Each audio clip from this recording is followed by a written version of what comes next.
പേർക്കും വീട്ടിലുണ്ടാക്കിയെടുക്കാൻ പറ്റുന്ന ചിലവ് കുറഞ്ഞ നാടൻ ഉച്ചയൂണാണ് ഞാൻ തയ്യാറാക്കാൻ പോണത്. അപ്പം അതിനുവേണ്ടി ഞാൻ ദാ ഇവിടെ കൂർക്ക എടുത്തിട്ടുണ്ട്. നമ്മുടെ നാട്ടിലൊക്കെ ഇതിന് കൂർക്ക എന്ന് പറയും. എന്തുകൊണ്ടാണ് ഇതിന് കൂർക്ക എന്ന് പേര് പറയുന്നത്? അറിയുന്നവരുണ്ടെങ്കിൽ ഒന്ന് പറയും കേട്ടോ. അപ്പോൾ വെള്ളരിക്ക ഞാൻ ഒന്ന് ക്ലീൻ ചെയ്തിട്ട് ഒന്ന് കട്ട് ചെയ്തെടുക്കുകയാണ്. തീരെ ചെറിയ പീസായിട്ട് ഞാൻ കട്ട് ചെയ്തെടുക്കുന്നില്ല, ഒരു മീഡിയം സൈസായിട്ടേ കട്ട് ചെയ്തുള്ളൂ. അപ്പോൾ അതിന് മുൻപ് വെള്ളരിക്കയുടെ വേസ്റ്റ് ഇതാ ഞാനൊന്ന് കട്ട് ചെയ്ത് മാറ്റാണ് കേട്ടോ. അപ്പോൾ ഇതിന് മുൻപ് ഞാൻ കുറച്ച് കട്ട് ചെയ്തൊക്കെ എടുത്ത് വെച്ചിട്ടുണ്ടായിരുന്നു, കമ്പോസ്റ്റ് ഉണ്ടാക്കാൻ വേണ്ടിയിട്ടാണ് കേട്ടോ. അപ്പം ഞാനിതുപോലെ ഒരു ടിന്നിലാക്കി മാറ്റി വെക്കുകയാണ് ചെയ്യണത്. അപ്പോൾ അതവിടെ ഇരിക്കട്ടെ. അപ്പോൾ വെള്ളരിക്ക ബാക്കി ഞാൻ ഈ ഒരു സൈസിലാണ് കേട്ടോ കട്ട് ചെയ്തെടുക്കണത്. കാരണം നമുക്ക് കറിയിൽ ഒഴിച്ചിട്ട് കഴിക്കാൻ കിട്ടാൻ വേണം, എന്നാൽ ഒരുപാട് വലിയ സൈസും ആവാൻ പാടില്ല. അപ്പോൾ അതിലേക്ക് പിന്നെ ഞാൻ പച്ചമുളകും ഇഞ്ചി എടുത്തിട്ടുണ്ട്. അപ്പോൾ ഇതൊക്കെ ഇടുമ്പോഴാണ് ഈ ഒരു കറിക്ക് നല്ല ടേസ്റ്റ് ഉണ്ടാവണത് കേട്ടോ. പിന്നെ ഇത് നമ്മൾ മൺചട്ടിയിലാണ് തയ്യാറാക്കുന്നത്. മൺചട്ടിയിൽ ഉണ്ടാക്കണ ഏതൊരു കറിക്കും ഒരു പ്രത്യേക ടേസ്റ്റ് തന്നെയാണ് കേട്ടോ. അപ്പോൾ എനിക്കാണെങ്കിൽ ഭയങ്കര ഇഷ്ടമുള്ളൊരു കാര്യമാണ് ഇതുപോലെയുള്ള ട്രഡീഷണൽ പാത്രങ്ങളിലൊക്കെ ഉണ്ടാക്കുക എന്ന് പറയുന്നത്. അപ്പോൾ ഞാൻ നമ്മളുടെ വെള്ളരിക്കയും പച്ചമുളകും ഇഞ്ചിയൊക്കെ ഒന്ന് കഴുകിയെടുക്കുകയാണ് കേട്ടോ. അപ്പം നിങ്ങൾക്കിതുപോലെ മൺചട്ടിയിൽ ഇപ്പം എൻ്റെ വീഡിയോസൊക്കെ കണ്ടിട്ട് ഇൻസ്പയർഡ് ആയ ശേഷം മൺചട്ടിയിലേക്ക് മാറിയ ആൾക്കാർ ആരെങ്കിലും ഉണ്ടെങ്കിലോ ഒന്ന് പറയണം കേട്ടോ. അപ്പോൾ നമ്മൾ ഇഞ്ചി ഇതുപോലെ ചെറിയ പീസ് ഇഞ്ചിയാണ് എടുക്കുന്നത്. അത് ഇതുപോലെ ഒന്ന് നീളത്തിൽ അരിഞ്ഞെടുക്കും. പച്ചമുളക് നമ്മളുടെ എരിവിൻ്റെ പാകത്തിനനുസരിച്ച് എടുത്താൽ മതി. ഇത് വലിയ മുളകാണ്, പക്ഷെ അധികം എരിവൊന്നുമില്ല കേട്ടോ. അപ്പം ഞാൻ അതിലേക്ക് കുറച്ച് കറിവേപ്പിലയും പാകത്തിനുള്ള ഉപ്പും 1/2 ടീസ്പൂൺ മഞ്ഞൾപ്പൊടിയും പിന്നെ നമുക്ക് ഏകദേശം ഒരു അരക്കപ്പോളം വെള്ളം ഒഴിച്ചിട്ട് ഇതൊന്ന് ഗ്യാസിലേക്ക് വെച്ചിട്ട് ഒന്ന് വേവിച്ചെടുക്കാം. ഇത് തന്നെ നമ്മൾ അടുപ്പിൽ വേവിച്ചാൽ ഇതിനേക്കാളും ടേസ്റ്റാണ് കേട്ടോ. അപ്പം ഞാൻ മറ്റൊരു പാത്രത്തിലേക്ക് കുറച്ചധികം വെള്ളം ഉപ്പിട്ട് തിളപ്പിക്കാൻ വെച്ചിട്ടുണ്ട്. ഇത് കണ്ടോ, ഇത് നമ്മളുടെ കാന്താരി മുളകാണ്. അത് ഞാനിവിടെ കുറച്ചധികം എടുത്തിട്ടുണ്ട്. അതുപോലെ തന്നെ നമ്മളുടെ നെല്ലിക്ക കഴുകിയിട്ട് ഞാൻ വെള്ളം ഒഴിച്ച് വെച്ചിരിക്കുകയാണ് കേട്ടോ. അപ്പം കേടുള്ള നെല്ലിക്കയാണെങ്കിൽ എടുക്കരുത് കേട്ടോ. ഇത് ഉപ്പിലിടാൻ വേണ്ടിയിട്ടാണ്. ഇത് അവിടെ ഇരിക്കുന്നുണ്ട്, എൻ്റെ നെല്ലിക്കയൊക്കെ തീർന്നു പോയി.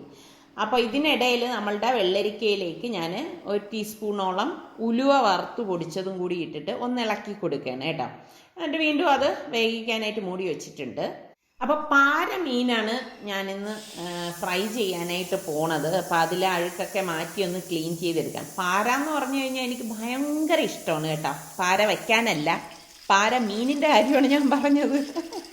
അപ്പോൾ അത് നന്നായിട്ടൊന്ന് കഴുകിയെടുക്കുകയാണ്. എനിക്ക് ഈ പാരയോടുള്ള ഒരു ഇഷ്ടം തോന്നി തുടങ്ങിയത് ഞാൻ സൗദിയിൽ പോയി തുടങ്ങിയ ആ കാലം മുതലേ തോന്നി തുടങ്ങിയൊരു ഇഷ്ടമാണ് കേട്ടോ.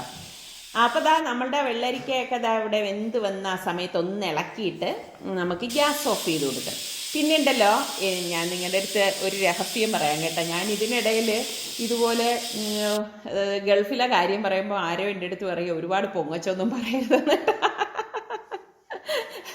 ഞാൻ എൻ്റെ അനുഭവം പറയണതാണ്. അതിന് പൊങ്ങച്ചെന്ന് ഈ പറഞ്ഞവർ പറഞ്ഞിട്ടുണ്ടെങ്കിൽ ഒന്ന് ക്ഷമിക്കണം കേട്ടോ. അപ്പോൾ അമ്മിക്കല്ല് നന്നായിട്ട് കഴുകിയ ശേഷം കുരുമുളകും വറ്റൽമുളക്, കാന്താരി മുളക്, പിന്നെ നമ്മളുടെ വെളുത്തുള്ളി അല്ലി, കറിവേപ്പില ഇത്രയും കൂടി ഇട്ടിട്ട് നമുക്ക് പാകത്തിനുള്ള ഉപ്പും കൂടി ഇട്ടിട്ട് ഒന്ന് അരച്ചെടുക്കണം കേട്ടോ. അപ്പം ഇതിൽ ഈ പറഞ്ഞ മാതിരി അമ്മിക്കല്ലിലൊക്കെ അരച്ചെടുക്കുമ്പോൾ ഒരു പ്രത്യേക ടേസ്റ്റാണ്. പിന്നെ ഞാൻ ഈ പല കാര്യങ്ങളിങ്ങനെ പറയുമ്പം ഞാൻ നിങ്ങളെ എന്നിലൊരാളായിട്ട് കാണുന്നത് കൊണ്ടാണ് ഓപ്പണായിട്ട് ഞാൻ സംസാരിക്കണത് കേട്ടോ. അപ്പോൾ ഇതന്ന് അരച്ച ശേഷം ഞാൻ കാശ്മീരി ചില്ലി പൗഡർ, മഞ്ഞൾപ്പൊടിയും ഒരു 3 ടീസ്പൂണോളം എടുത്തിട്ടുണ്ട്. കാശ്മീരി ചില്ലി പൗഡർ 1/2 ടീസ്പൂൺ മഞ്ഞൾപ്പൊടി ഇട്ടിട്ട് ഒന്നും കൂടി ഇതൊന്ന് അരച്ചെടുക്കും. അപ്പോൾ എനിക്ക് നിങ്ങളിൽ നിന്നും ഒന്നും മറച്ചു വെക്കാനോ ഒന്നുമില്ല. ഞാൻ കാഷ്വലായിട്ട് എൻ്റെ കാര്യങ്ങൾ നിങ്ങളുടെ അടുത്ത് സംസാരിക്കുന്നു എന്ന് മാത്രം. പിന്നെ ഈ പറഞ്ഞ മാതിരി എല്ലാവരും ഒരുപോലെ ചിന്തിക്കുന്നവരില്ലല്ലോ. പിന്നെ അതിനൊന്നും ഞാൻ വലിയ ഇങ്ങനെ ചെവി കൊടുക്കാറുമില്ല. അപ്പം ഇത് നല്ലതുപോലെ നമ്മൾ ഇതുപോലെ ഒന്ന് അരച്ചെടുക്കണം കേട്ടോ. അപ്പം ഇങ്ങനെ ഉണ്ടാക്കണ മസാലയിൽ നമ്മൾ മീൻ പൊരിച്ചു കഴിഞ്ഞാലുണ്ടല്ലോ ഭയങ്കര ടേസ്റ്റാണ് കേട്ടോ. എന്നിട്ട് ഇതിലേക്ക് ഞാൻ ഒരു പുളിപ്പിന് വേണ്ടിയിട്ട് നാരങ്ങ നീരാണ് പിഴിഞ്ഞൊഴിക്കണത് കേട്ടോ. അപ്പം നിങ്ങൾ ഇങ്ങനെ ട്രൈ ചെയ്തിട്ടില്ലെങ്കിൽ ഒന്ന് ട്രൈ ചെയ്ത് നോക്കി. ഇനിയിപ്പോൾ അമ്മിയൊന്നും ഇല്ലെങ്കിൽ വിഷമിക്കേണ്ട, മിക്സിയുടെ ആ പൊടിക്കണ ജാറിൽ അതിലിട്ടൊരു 5-6 കറക്കി എടുത്താൽ മതി കേട്ടോ. എന്നിട്ട് നമ്മൾ മീനിനെ ഞാൻ അമ്മിക്കല്ലിലേക്ക് വെച്ച് തന്നെയാണ് ഇതൊക്കെ ഒന്ന് വിരകിയെടുക്കുന്നത്, മസാലയൊക്കെ. അതിനൊക്കെ ഒരു പ്രത്യേക ടേസ്റ്റാണ് കേട്ടോ. അപ്പോൾ മസാലയൊക്കെ നന്നായിട്ട് ഞാൻ മിക്സ് ചെയ്ത് എടുത്തിട്ടുണ്ട്. അപ്പോൾ ഇത് ഞാൻ മാറ്റി വെക്കാൻ പോവാണ്. അപ്പം ഞാൻ ഇതുപോലെ കുറേ ചട്ടികളൊക്കെ വാങ്ങിച്ച് വെച്ചിട്ടുണ്ട് കേട്ടോ. ഇപ്പോഴൊന്നും അല്ല, പണ്ടേ വാങ്ങിച്ച് വെക്കുന്നതാണ്. ഒന്നും കളയില്ല, എല്ലാം സൂക്ഷിച്ച് വെക്കും കേട്ടോ. എനിക്ക് ഇതൊക്കെ ഇഷ്ടമുള്ളതുകൊണ്ട്. അപ്പം അമ്മിക്കല്ല് നന്നായിട്ടൊന്ന് കഴുകിയെടുക്കണേ. കാരണം ഇനി മീൻ നമ്മൾ അതിലിട്ട് വിരകിയോണ്ടാണ് കഴുകിയെടുത്തത്. അപ്പം ഞാൻ പാവയ്ക്ക എടുത്തിട്ടുണ്ട്. എൻ്റെ പ്രിയപ്പെട്ട വെജിറ്റബിളാണ് പാവയ്ക്ക എന്ന് പറയുന്നത്. അപ്പം കൂർക്കയൊക്കെ ഇതിനിടയിൽ വൃത്തിയാക്കി എടുത്തിട്ടുണ്ട്. കൂർക്ക വൃത്തിയാക്കുക എന്ന് പറഞ്ഞാൽ ഭയങ്കര പണിയാണ് കേട്ടോ. പിന്നെ ചിലർ പറയും തോർത്തിൽ കെട്ടിയിട്ടിട്ട് അടിച്ചാൽ മതി എന്നൊക്കെ. പക്ഷെ എനിക്ക് തോന്നുന്നു എന്നാലും ചുരണ്ടി കളയേണ്ടതുണ്ട്. നമ്മുടെ കൈയൊക്കെ അങ്ങ് നാശമാകും. ഈ നഖത്തിൻ്റെ ഇടയിലൊക്കെ കൂർക്ക ഉണ്ടാക്കി കഴിഞ്ഞ് നമ്മൾ കൈ കണ്ടു കഴിഞ്ഞാൽ തോന്നും എന്തോ ഒരു വൃത്തികേട് തോന്നും. പിന്നെ എന്നെ സംബന്ധിച്ച് ഞാനിങ്ങനെ മിസ് ഇന്ത്യ മത്സരത്തിനൊന്നും പോകാൻ ഉദ്ദേശം ഇല്ലാത്തത് കൊണ്ട് കുഴപ്പമില്ല കേട്ടോ. നമ്മളെ കൈ ഇങ്ങനെയൊക്കെ തന്നെ വരത്തുള്ളൂ. അപ്പോൾ എന്തായാലും കൂർക്ക നന്നായിട്ടൊന്ന് കഴുകിയെടുക്കണം. കാരണം അതിൽ ആ ഒരു കറുത്ത കറ ഉണ്ടാവുമല്ലോ, അത് പോണത് വരെ എനിക്കത് പോയി കഴിഞ്ഞാലേ ഒരു തൃപ്തി വരത്തുള്ളൂ. എനിക്കാണെങ്കിൽ ഭയങ്കര ഇഷ്ടമുള്ളൊരു സംഭവമാണ് കൂർക്ക എന്ന് പറഞ്ഞാൽ കേട്ടോ. അപ്പം നമ്മൾ തിളപ്പിച്ച വെള്ളം ഒന്ന് തണുത്തിട്ടുണ്ട്, അതായത് ചെറു ചൂടാണ് വന്നിരിക്കുന്നത്. അപ്പോൾ നല്ലവണ്ണം കഴുകി തുടച്ച നെല്ലിക്ക ഞാൻ കുപ്പിയിലേക്കാക്കി ഈ കാന്താരി മുളകും ഇട്ട് കൊടുത്തിട്ട് ആ ഉപ്പിട്ട വെള്ളം ഇതിലേക്ക് ഒഴിച്ചു കൊടുക്കും. അപ്പം ചെറു ചൂട് വെള്ളമാണ് ഒഴിച്ചു കൊടുക്കുന്നത്. എന്നിട്ട് വിനാഗിരിയും കൂടെ മീതെ ഒഴിച്ചിട്ട് ഒന്ന് ഇളക്കി കൊടുക്കും. ഇത്രയേ ഉള്ളൂ നമ്മളുടെ നെല്ലിക്ക അച്ചാർ കേട്ടോ.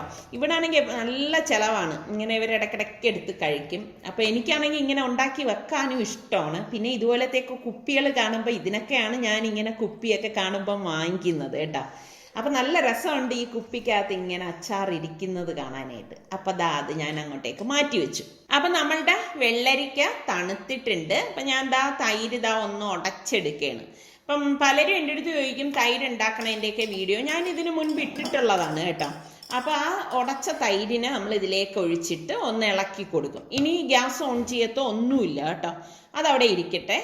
ഇനി ഞാൻ ഒന്ന് ലാസ്റ്റ് താളിച്ചൊഴിക്കത്തുള്ളൂ. അപ്പോൾ ഇതിനിടയിൽ തന്നെ ചോറ് റെഡി ആയപ്പോഴേക്ക് ഞാനൊന്ന് ഊറ്റിയെടുക്കുകയാണ് കേട്ടോ. അപ്പം നല്ല ഒരു രസം ഉണ്ടാക്കാൻ വേണ്ടി ഞാൻ ഇവിടെ ഉലുവ, മല്ലി, കുരുമുളക്, ചെറിയ ജീരകം, വെളുത്തുള്ളി അല്ലി, ചെറിയ കൊച്ചുള്ളി, കുരുമുളക് ഇത്ര എടുത്തിട്ടുണ്ട്. അപ്പോൾ അത് ഞാൻ അമ്മിക്കല്ലിൽ വെച്ചിട്ട് ഒന്ന് ചതച്ചെടുക്കുകയാണ് കേട്ടോ. അപ്പോൾ അതുകൊണ്ടാണ് നേരത്തെ ഞാൻ അമ്മിയിൽ മീനിന് വേണ്ടി വിരകി വെച്ചിട്ട് നന്നായിട്ട് കഴുകിയെടുത്തത് ഇതുകൊണ്ടാണ്. കാരണം അല്ലെങ്കിൽ പിന്നെ നമുക്ക് രസത്തിന് അരയ്ക്കുമ്പോൾ ആ ഒരു മീനിൻ്റെ ആ ഒരു സ്മെല്ലൊക്കെ ഉണ്ടാവും. അപ്പോൾ ഇതുപോലെ ഒന്ന് ചതച്ചെടുത്താൽ മതി. ഒരുപാടങ്ങ് അരയേണ്ട ആവശ്യമില്ല. മിക്സിയിലാണെങ്കിൽ ഞാൻ പറഞ്ഞതുപോലെ ഒന്ന് കറക്കിയെടുത്താലും മതി. അപ്പം ഞാൻ ഇതിലിപ്പോൾ വറ്റൽ മുളക് ചേർത്തിട്ടില്ല കേട്ടോ. കാര്യം എന്താണെന്ന് വെച്ചാൽ ഞാനിവിടെ കാശ്മീരി ചില്ലിയാണ് ഉപയോഗിക്കുന്നത്. നിസാറിക്കാണെങ്കിൽ അങ്ങനെ എരിവ് പറ്റത്തുമില്ല. പിന്നെ കുരുമുളകൊക്കെ നമുക്ക് അത്യാവശ്യം നല്ല എരിവ് കിട്ടുന്നതാണ്. അപ്പം നമ്മൾ അമ്മിക്കല്ല് കഴുകിയതും കൂടി അതിലേക്കൊന്ന് ഒഴിച്ചു കൊടുക്കും. അപ്പം ഇങ്ങനെയൊക്കെ നമ്മൾ ഉണ്ടാക്കിയെടുക്കുമ്പം ഒരു ഭയങ്കര ടേസ്റ്റാണ് കേട്ടോ. അതിൻ്റെ ടേസ്റ്റ് ഒന്നും പറഞ്ഞറിയിക്കാൻ പറ്റില്ല. അപ്പം ഞാൻ താളിക്കാൻ വേണ്ടി വെളിച്ചെണ്ണ ഒഴിച്ച് കടുക്, വറ്റൽ മുളക്, കറിവേപ്പില ഇത്രയും കൂടി ഇട്ട ശേഷം ഇതിലേക്ക് 1/2 ടീസ്പൂൺ മഞ്ഞൾപ്പൊടിയും 1/2 ടീസ്പൂൺ കാശ്മീരി ചില്ലി പൗഡറും കൂടി ഇട്ട് കൊടുക്കുകയാണ്. ഇതാണ് നമ്മളുടെ ഈ ഒരു മോരുകറിയുടെ ഹൈലൈറ്റ് എന്ന് പറയുന്നത്. എന്നിട്ട് ഇത് നമ്മൾ ഈ മോരുകറിയിലേക്ക് ഒഴിച്ചു കൊടുക്കും. അത് കുറച്ച് കഴിഞ്ഞ്, അതായത് ഒരു 10-15 മിനിറ്റ് കഴിഞ്ഞ് നോക്കുമ്പോൾ ഉണ്ടല്ലോ അടിപൊളി കളറായിരിക്കും, നല്ല ടേസ്റ്റി ആയിരിക്കും. അപ്പം ട്രൈ ചെയ്യാത്തൊരു മസ്റ്റായിട്ട് ഈ രീതിയിലൊന്ന് ട്രൈ ചെയ്ത് നോക്കുക കേട്ടോ. അപ്പം ഞാൻ രസത്തിന് വേണ്ടിയിട്ട് പുളി ഒന്ന് പിഴിഞ്ഞെടുക്കുകയാണ്. ഞാനങ്ങനെ ഓവറായിട്ടൊന്നും പുളിവെള്ളം ഒഴിക്കത്തില്ല. അപ്പം ചട്ടിയിൽ തന്നെ രസം ഉണ്ടാക്കാമെന്ന് കരുതി വെളിച്ചെണ്ണ ഒഴിച്ചിട്ട് കടുക്, വറ്റൽ മുളക്, കറിവേപ്പില ഇത്രയും കൂടി ഇട്ട് പൊട്ടിച്ച ശേഷം നമ്മൾ ഈ ചതച്ച് വെച്ചിരിക്കുന്ന മസാലക്കൂട്ടുണ്ടല്ലോ അത് ഇതിലേക്ക് ഇട്ടിട്ട് ഒന്ന് ഇളക്കി കൊടുക്കും. ശരിക്കും പറഞ്ഞാൽ ഇത് ഈ വെളിച്ചെണ്ണയിൽ കിടന്നൊന്ന് മൂക്കുമ്പോൾ തന്നെ നല്ല ഒരു മണം വരും കേട്ടോ.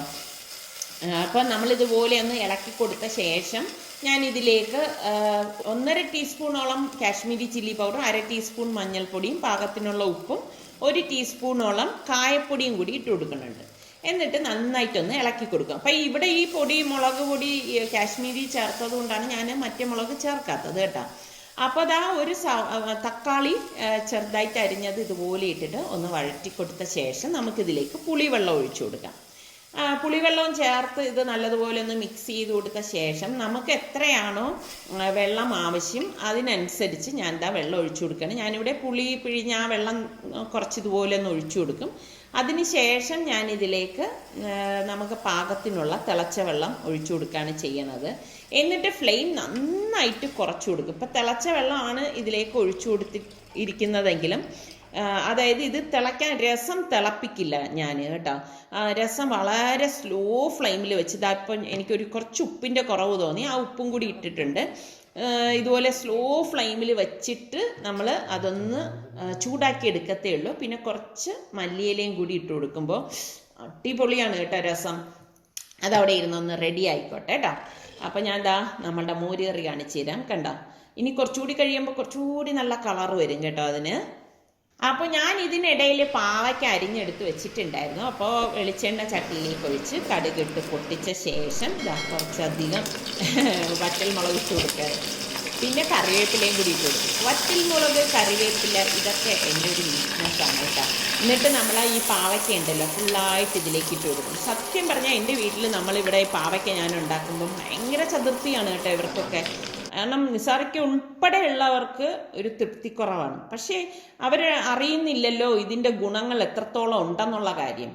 അപ്പോൾ ഞാനാണെങ്കിൽ എപ്പോഴും ഉണ്ടാക്കുന്ന ഒരു സംഭവമാണ് പാവയ്ക്ക. അപ്പം നിസാറിക്ക് പറയും, നിനക്ക് പാവയ്ക്ക ഇഷ്ടമാണെങ്കിൽ നീ അങ്ങ് ഉണ്ടാക്കി കഴിച്ചാൽ പോരെ, ഞങ്ങളെ എന്തിനും ബുദ്ധിമുട്ടിക്കുന്നതെന്ന് ചോദിക്കും. നമ്മുടെ കൂർക്കയിലേക്ക് ഞാൻ വെളുത്തുള്ളി ചതച്ചതും പച്ചമുളകും അതുപോലെ തന്നെ കറിവേപ്പിലയും കൂടി ഇട്ട് കൊടുക്കുകയാണ് കേട്ടോ. അപ്പം ഈ ഒരു ഇതിലേക്ക് ഞാൻ മഞ്ഞൾപ്പൊടിയും 1 ടീസ്പൂൺ മഞ്ഞൾപ്പൊടിയും പാകത്തിലുള്ള ഉപ്പും പിന്നെ ഞാൻ തിളച്ച വെള്ളം ഒഴിച്ചിട്ടാണ് ഞാൻ ഇനി ഇത് വേവിക്കാൻ പോണത്.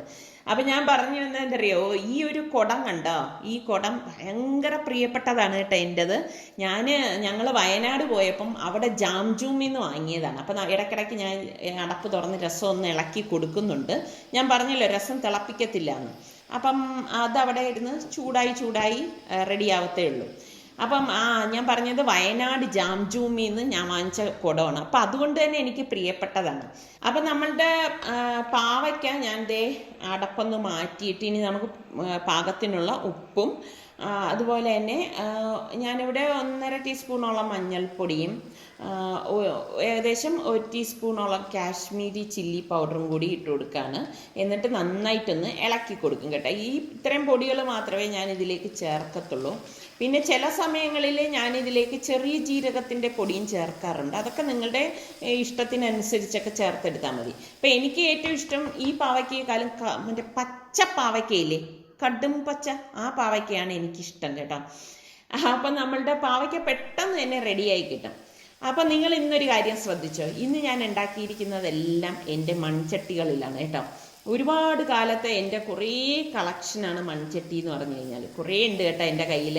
ഇനി ഇത് പൊങ്ങച്ചാണെന്നൊന്നും ആരും പറയരുത് കേട്ടോ. ഞാൻ എൻ്റെ പ്രിയപ്പെട്ടവരുടെ അടുത്ത് വേണ്ടിയിട്ടാണ് ഞാനിതൊക്കെ സംസാരിക്കുന്നത്. അപ്പോൾ നമ്മളുടെ ഈ കുടത്തിൽ വെച്ചിരിക്കുന്ന നമ്മളുടെ കൂർക്ക റെഡിയായി വരുന്നുണ്ട്. അപ്പം തിളച്ച വെള്ളം ഒഴിച്ചത് കൊണ്ട് തന്നെ അത് പെട്ടെന്ന് റെഡി ആയിക്കോളും കേട്ടോ. അപ്പം ഇതിനിടയിൽ നമ്മുടെ സുൽത്താൻ ഇങ്ങനെ പമ്മി നിൽക്കുന്നുണ്ട്. ഞാൻ വന്ന് നോക്കിയപ്പം ഞാൻ ചോദിച്ചപ്പോഴാണ് പറയണത്, അവന് കമ്പ്യൂട്ടർ വെക്കാനുള്ളൊരു സ്റ്റാൻഡ് ഓർഡർ ചെയ്തിട്ടുണ്ടായിരുന്നു, അത് വന്നതാണ് സംഭവം. സുൽത്താൻ ഇങ്ങനെയൊക്കെയാണ് കേട്ടോ, ഇരുന്നിരുന്ന് അവന് ഓരോ സാധനങ്ങൾ ഇതുപോലെ ഓൺലൈൻ വരുത്തിക്കലൊക്കെയാണ് അവൻ്റെ പണി. അപ്പോൾ നമ്മളുടെ കൂർക്ക ഇവിടെ വെന്ത് വന്നിട്ടുണ്ട്. അപ്പോൾ ഇത്രയും വെന്താൽ മതിയാവും. ഒരുപാട് വെന്ത് ഉടഞ്ഞു കഴിഞ്ഞാൽ അതിൻ്റെ ആ ടേസ്റ്റ് തന്നെ നഷ്ടപ്പെടും. അപ്പോൾ ഇനിയിപ്പം ഞാൻ ഇതൊന്ന് ഡ്രെയിൻ ചെയ്ത് എടുക്കാൻ പോവുകയാണ്.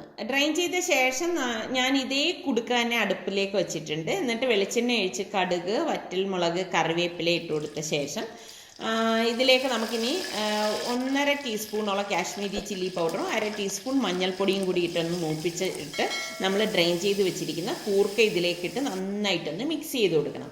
അപ്പം ഞാൻ പറഞ്ഞില്ലേ, അന്ന് ഞങ്ങൾ വയനാട് പോയപ്പോഴാണ് ഞാൻ ഈ കുടുക്ക വാങ്ങിച്ചത്. അപ്പോൾ അന്നാണെങ്കിൽ വണ്ടിയിലാണെങ്കിൽ ഒരുപാട് സാധനങ്ങളൊക്കെ, കാരണം വണ്ടിയിൽ ഒട്ടും സ്ഥലമില്ലായിരുന്നു ഞങ്ങൾ എല്ലാവരും കൂടി ഇരുന്ന് കഴിഞ്ഞപ്പോഴേക്ക്. ഇനിയിപ്പം എപ്പോഴെങ്കിലും ഞാൻ സാറിക്കടുത്ത് പറഞ്ഞ് എനിക്ക് ഈ കുടുക്കകൾ വാങ്ങിക്കാൻ വേണ്ടിയിട്ട് വയനാട് ജാംജൂമി പോകണം എന്ന് പറഞ്ഞിരിക്കുകയാണ്. അപ്പോൾ നമ്മുടെ മെഴുക്ക് റെഡിയായപ്പോൾ ഞാൻ മാറ്റി വെച്ച് ഇപ്പം ഞാൻ മീൻ പൊരിക്കാനായിട്ട് പോവാണ്. അപ്പോൾ എൻ്റെ മറ്റൊരു മൺചട്ടിയുടെ കടായി ഞാൻ അടുപ്പത്തേക്ക് വെച്ചിട്ട് ഇതാ വെളിച്ചെണ്ണ ഒഴിച്ചിട്ട് നമ്മൾ മീൻ പൊരിക്കാനുള്ള മസാല പൊട്ടിയ മീനെല്ലാം ദാ ഇതിലേക്ക് വെച്ചിട്ടുണ്ട്. എന്നിട്ട് കുറച്ച് വെളുത്തുള്ളി തോലോടുകൂടി കഴുകി ചതച്ചതും കുറച്ച് കറിവേപ്പിലയും 2 വറ്റൽമുളകും കൂടി ഇട്ടെടുക്കുകയാണ് കേട്ടോ. ഇതൊക്കെ ഇട്ടിട്ട് നമ്മൾ പൊരിച്ചെടുക്കുമ്പോൾ നല്ല ടേസ്റ്റാണ് കേട്ടോ. അപ്പോൾ എന്നെപ്പോലെ ഇതുപോലെ ചട്ടിഭ്രാന്തുള്ളവരുണ്ടെങ്കിൽ ഒന്ന് കമൻറ്റ് ചെയ്യുക കേട്ടോ. ഞാൻ എപ്പോഴും പറയില്ലേ, കമൻറ്റ് ചെയ്യുന്നതിനോടൊപ്പം നിങ്ങളുടെ സ്ഥലം കൂടി നിങ്ങൾ എഴുതണം. കാരണം എനിക്ക് അറിയാൻ വേണ്ടിയിട്ടാണ് നിങ്ങൾ എവിടെ ഉള്ളവരാണെന്നുള്ളത് കേട്ടോ. അപ്പം മീനവിടെ ഫ്രൈ ആവുന്ന നേരം കൊണ്ട് ഞാൻ ഇതാ കാണിച്ചു തരാം. നമ്മളുടെ കുടുക്കയിൽ തയ്യാറാക്കിയ കൂർക്ക മെഴുക്കുവരട്ടി റെഡിയാണ്. അതുപോലെ തന്നെ നല്ല സിമ്പിളായിട്ടുള്ള മോരുകറി, വെള്ളരിക്ക മോരുകറി റെഡിയാണ്. പാവയ്ക്ക മെഴുക്കുവരട്ടി ഇവിടെ റെഡിയാണ്. പിന്നെ എന്ത് നമ്മൾ ഉണ്ടാക്കിയത്, രസം.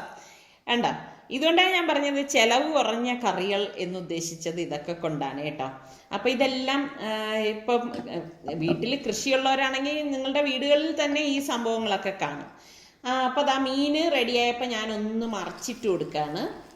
അപ്പോൾ കഴിഞ്ഞ പ്രാവശ്യം ആരോ എൻ്റെ അടുത്ത് പറഞ്ഞിട്ടുണ്ടായിരുന്നു ചട്ടിക്ക് പിടിക്കാതിരിക്കാൻ വേണ്ടി ആദ്യം തന്നെ കറിവേപ്പില ഇട്ടിട്ട് ചെയ്താൽ മതിയെന്ന്. ഇൻഷാല്ലാ ഞാൻ അതോടൊപ്പം തന്നെ ഇനി പൊരിക്കുമ്പോൾ അങ്ങനെയൊക്കെ ചെയ്യാം കേട്ടോ. അപ്പോൾ അതാ ഇതുപോലെ ഒന്ന് മറിച്ചിട്ട് പിടിച്ചിട്ട് അതിനി അവിടെ ഇരുന്നൊന്ന് റെഡി ആയിക്കോട്ടെ കേട്ടോ. അപ്പോൾ ഇതിനിടയിൽ ഞാൻ ചപ്പാത്തി ഉണ്ടാക്കിയിട്ടുണ്ടായിരുന്നു. സുൽത്താനി ചപ്പാത്തി വേണം എന്നുള്ളത് നിർബന്ധമാണ്. അപ്പോൾ ഇതാണ് ഞാൻ പറഞ്ഞ സിമ്പിളും ടേസ്റ്റി ആയിട്ടുള്ള നാടൻ ഉച്ചയൂണ്. അപ്പം അതും കറിച്ചട്ടിയിൽ വെച്ചെടുത്ത ഉച്ചയൂണാണ് കേട്ടോ. നിങ്ങൾക്ക് എല്ലാവർക്കും ഇത് ഇഷ്ടമായെന്ന് എന്നാണ് ഞാൻ വിശ്വസിക്കുന്നത്. പിന്നെ ഇഷ്ടമായിട്ടുണ്ടെങ്കിൽ നിങ്ങൾ ലൈക്ക് ചെയ്യാൻ മറന്നു വരുത് കേട്ടോ. അതുപോലെ തന്നെ നമ്മളുടെ ചാനൽ സബ്സ്ക്രൈബ് ചെയ്യാതെ കാണുന്ന ആരെങ്കിലുമൊക്കെ ഉണ്ടെങ്കിൽ നിങ്ങൾക്ക് നമ്മളുടെ ചാനൽ ഇഷ്ടപ്പെട്ട സബ്സ്ക്രൈബ് ചെയ്യാൻ മറന്നു വരുതേ. പിന്നെ തൊട്ടടുത്ത് കാണുന്ന ബെല്ലൈക്കൺ കൂടി ഒന്ന് പ്രസ് ചെയ്യണം കേട്ടോ. അപ്പോൾ ഇനി അടുത്ത് നമുക്ക് നല്ല റെസിപ്പിയോ വ്ളോഗോ ആയിട്ടൊക്കെ വരുന്നത് വരെ എല്ലാവർക്കും ബൈ.